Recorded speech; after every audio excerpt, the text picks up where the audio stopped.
بسم اللہ الرحمن الرحیم۔ صحیح بخاری حدیث نمبر 7۔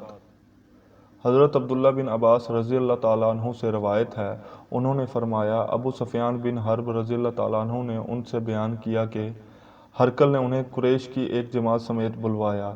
یہ جماعت صلح حدیبیہ کے تحت رسول اللہ صلی اللہ علیہ وآلہ وسلم، ابو سفیان اور کفار قریش کے درمیان طے شدہ عرصہ امن میں ملک شام بغرض تجارت گئی ہوئی تھی۔ یہ لوگ ایلیا میں اس کے پاس حاضر ہو گئے۔ ہرقل نے انہیں اپنے دربار میں بلایا۔ اس وقت اس کے ارد گرد روم کے رئیس بیٹھے ہوئے تھے۔ پھر اس نے ان کو اور اپنے ترجمان کو بلا کر کہا، یہ شخص جو اپنے آپ کو نبی سمجھتا ہے، تم میں سے کون اس کا قریبی رشتہ دار ہے؟ ابو سفیان نے کہا، میں اس کا سب سے زیادہ قریب النسب ہوں۔ تب ہرقل نے کہا، اسے میرے قریب کر دو اور اس کے ساتھیوں کو بھی قریب کر کے اس کے پس پشت بٹھاؤ۔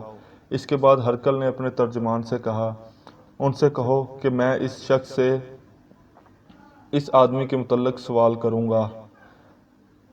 اگر یہ غلط بیانی کرے تو تم لوگوں نے اسے جھٹلا دینا ہے۔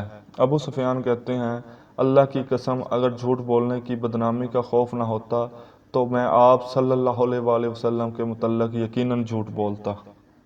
ابو سفیان کہتے ہیں، اس کے بعد پہلا سوال جو ہرقل نے مجھ سے آپ صلی اللہ علیہ وآلہ وسلم کے بارے میں کیا یہ تھا کہ تم لوگوں میں اس کا نسب کیسا ہے؟ میں نے کہا، وہ ہم میں اونچے نسب والا ہے۔ پھر کہنے لگا، اچھا تو کیا یہ بات اس سے پہلے بھی تم میں سے کسی نے کبھی کہی تھی؟ میں نے کہا، نہیں۔ کہنے لگا، اس کے بزرگوں میں سے کوئی بادشاہ گزرا ہے؟ میں نے کہا، نہیں۔ کہنے لگا، اچھا یہ بتاؤ کہ بڑے لوگوں نے اس کی پیروی کی ہے یا غریبوں نے؟ میں نے کہا، بلکہ کمزوروں نے۔ کہنے لگا، اس کے پیروکار بڑھ رہے ہیں یا کم ہو رہے ہیں؟ میں نے کہا، بلکہ ان کی تعداد میں اضافہ ہو رہا ہے۔ کہنے لگا، کیا اس دین میں داخل ہونے کے بعد کوئی شخص اس دین سے برگشتے ہو کر مرتد بھی ہو جاتا ہے؟ میں نے کہا، نہیں۔ کہنے لگا، اس نے جو بات کہی ہے، کیا اس دعوے نبوت سے پہلے تم لوگ اسے جھوٹ سے متہم کرتے تھے؟ میں نے کہا، نہیں۔ کہنے لگا، کیا وہ بد عہدی کرتا ہے؟ میں نے کہا، نہیں۔ البتہ ہم لوگ اس وقت اس کے ساتھ صلح کی ایک مدت گزار رہے ہیں، نامعلوم اس میں وہ کیا کرے گا۔ ابو سفیان کہتے ہیں، اس فکرے کے سوا مجھے اور کہیں بات داخل کرنے کا موقع نہیں ملا۔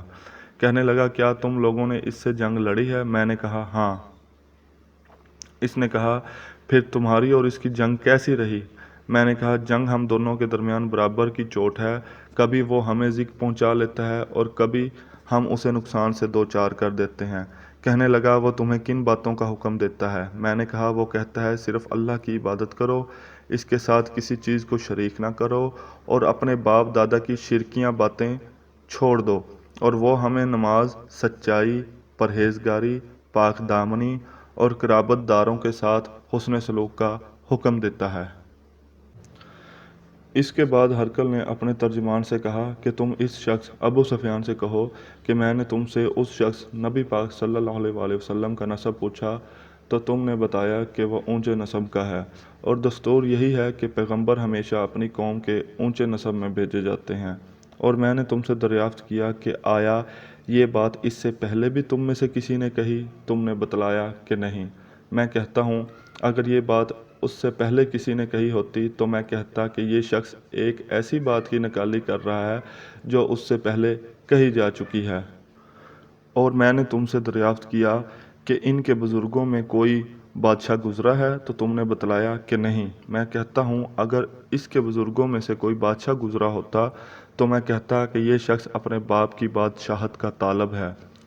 اور میں نے تم سے دریافت کیا کہ جو بات اس نے کہی ہے، اس دعوی نبوت سے پہلے تم نے کبھی اس پر جھوٹ بولنے کا الزام عائد کیا ہے؟ تو تم نے بتلایا کہ نہیں۔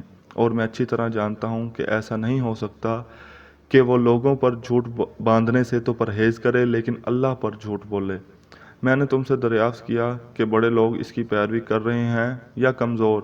تو تم نے بتلایا کہ ناتواں لوگوں نے اس کی پیروی کی ہے، اور حقیقت یہی ہے کہ اس قسم کے لوگ ہی پیغمبروں کے پیروکار ہوتے ہیں۔ میں نے تم سے پوچھا کہ وہ بڑھ رہے ہیں یا کم ہو رہے ہیں، تو تم نے بتلایا کہ ان کی تعداد میں مسلسل اضافہ ہو رہا ہے۔ در حقیقت ایمان کا یہی حال ہوتا ہے تاکہ وہ پایہ تکمیل تک پہنچ جاتا ہے۔ پھر میں نے تم سے پوچھا، کیا اس دین میں داخل ہونے کے بعد کوئی شخص متنفر ہو کر مرتد بھی ہوتا ہے؟ تو تم نے بتلایا کہ نہیں، اور ایمان کا یہی حال ہوتا ہے کہ اس کی بشاشت جب دل میں سما جاتی ہے تو پھر نکلتی نہیں۔ اور میں نے تم سے دریافت کیا کیا وہ عہد شکنی کرتا ہے تو تم نے بتلایا کہ نہیں، اور رسول ایسے ہی ہوتے ہیں، وہ دھوکہ نہیں کرتے۔ میں نے تم سے پوچھا وہ تمہیں کن باتوں کا حکم دیتا ہے تو تم نے بتلایا کہ وہ اللہ کی عبادت اور اس کے ساتھ کسی کو شریک نہ ٹھہرانے کا حکم دیتا ہے، تمہیں بت پرستی سے منع کرتا ہے، اور نماز، سچائی اور پاک دامنی اختیار کرنے کے متعلق کہتا ہے۔ لہٰذا جو کچھ تم نے بتایا ہے اگر وہ صحیح ہے تو یہ شخص بہت جلد اس جگہ کا مالک ہو جائے گا جہاں میرے یہ دونوں قدم ہیں۔ میں جانتا تھا کہ یہ نبی آنے والا ہے، لیکن میرا یہ خیال نہیں تھا کہ وہ تم میں سے ہوگا۔ اگر مجھے یقین ہوتا کہ میں اس کے پاس پہنچ سکوں گا تو اس سے ملاقات کی زحمت ضرور اٹھاتا، اور اگر میں اس کے پاس مدینے میں ہوتا تو ضرور اس کے پاؤں دھوتا۔ اس کے بعد ہرقل نے رسول اللہ صلی اللہ علیہ وآلہ وسلم کا وہ خط منگوایا جو آپ نے دحیہ کلبی رضی اللہ تعالیٰ عنہ کے ذریعے حاکم بصرہ کے پاس بھیجا تھا، اور اس نے وہ خط ہرقل کو پہنچا دیا تھا۔ ہرقل نے اسے پڑھا۔ اس میں لکھا تھا: شروع اللہ کے نام سے جو بہت مہربان نہایت رحم کرنے والا ہے۔ اللہ کے بندے اور اس کے رسول محمد کی طرف سے ہرقل عظیم روم کے نام، اس شخص پر سلام جو ہدایت کی پیروی کرے۔ اس کے بعد میں تجھے کلمہ اسلام لا الہ الا اللہ محمد رسول اللہ کی دعوت دیتا ہوں۔ مسلمان ہو جا تو محفوظ رہے گا، اللہ تعالیٰ تجھے دوہرا اجر دے گا۔ اگر تو یہ بات نہ مانے تو تیری رعایا کا گناہ بھی تجھی پر ہوگا۔ اور اے اہل کتاب، ایک ایسی بات کی طرف آ جاؤ جو ہمارے اور تمہارے درمیان یکساں ہے۔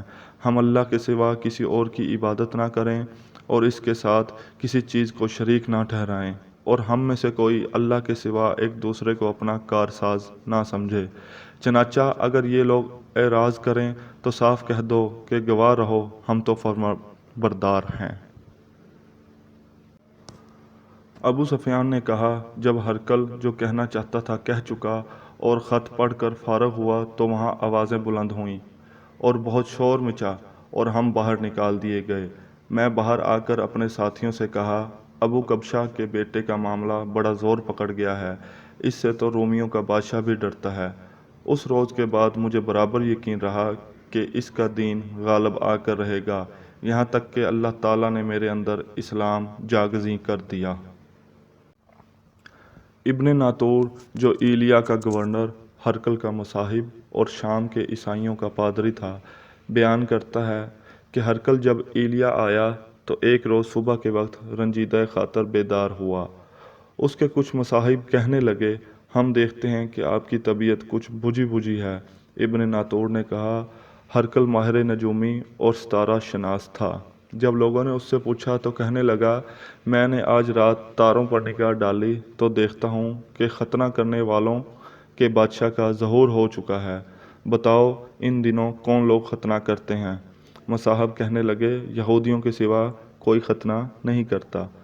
ان سے فکر مند ہونے کی چندہ ضرورت نہیں، آپ اپنے اہل علاقہ کو پروانہ بھیج دیں کہ وہاں کے تمام یہودیوں کو مار ڈالیں۔ اس گفتگو کے دوران میں ہرقل کے سامنے ایک شخص پیش کیا گیا جسے شاہ غسان نے بھیجا تھا، اور وہ رسول اللہ صلی اللہ علیہ وآلہ وسلم کا حال بیان کرتا تھا۔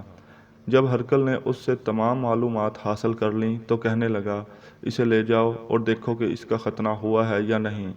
لوگوں نے اسے دیکھا اور ہرقل کو بتایا کہ اس کا ختنہ ہوا ہے۔ ہرقل نے اس سے دریافت کیا: عرب ختنہ کرتے ہیں؟ اس نے کہا: ہاں وہ ختنہ کرتے ہیں۔ تب ہرقل نے کہا: یہی شخص اس امت کا بادشاہ ہے جس کا ظہور ہو چکا ہے۔ پھر ہرقل نے اپنے علم میں ہم پلہ ایک دوست کو رومیہ میں خط لکھا اور خود حمص روانہ ہو گیا۔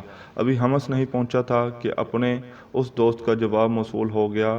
اس کی رائے بھی رسول اللہ صلی اللہ علیہ وآلہ وسلم کے ظاہر ہونے میں ہرقل کے موافق تھی کہ آپ نبی صلی اللہ علیہ وآلہ وسلم برحق ہیں۔ آخر حمص پہنچ کر اس نے روم کے سرداروں کو اپنے محل میں آنے کی دعوت دی۔ جب وہ آ گئے تو اس نے حکم دے کر دروازے بند کروا دیے۔ پھر بالا خانہ سے انہیں دیکھا اور کہنے لگا: روم کے لوگوں، اگر تم اپنی کامیابی، بھلائی اور بادشاہت پر قائم رہنا چاہتے ہو تو اس پیغمبر کی بیعت کر لو۔ یہ سنتے ہی وہ لوگ جنگلی گدھوں کی طرح دروازوں کی طرف دوڑے، دیکھا تو وہ بند تھے۔ جب ہرقل نے ان کی نفرت کو دیکھا اور ان کے ایمان لانے سے مایوس ہوا تو کہنے لگا، ان سرداروں کو میرے پاس لاؤ۔ کہنے لگا، میں نے ابھی جو بات تمہیں کہی تھی وہ صرف آزمانے کے لیے تھی کہ دیکھوں تم اپنے دین پر کس قدر مضبوط ہو۔ اب میں وہ دیکھ چکا۔ تب تمام حاضرین نے اسے سجدہ کیا اور اس سے راضی ہو گئے۔ یہ ہرقل کے ایمان لانے کے متعلق آخری حالات ہیں۔ مزید احادیث کے لیے ہمارا چینل سبسکرائب کریں۔ اگر ویڈیو اچھی لگے تو لائک ضرور کریں اور نوٹیفیکیشن کے لیے بیل آئیکن پر کلک کریں۔ شکریہ۔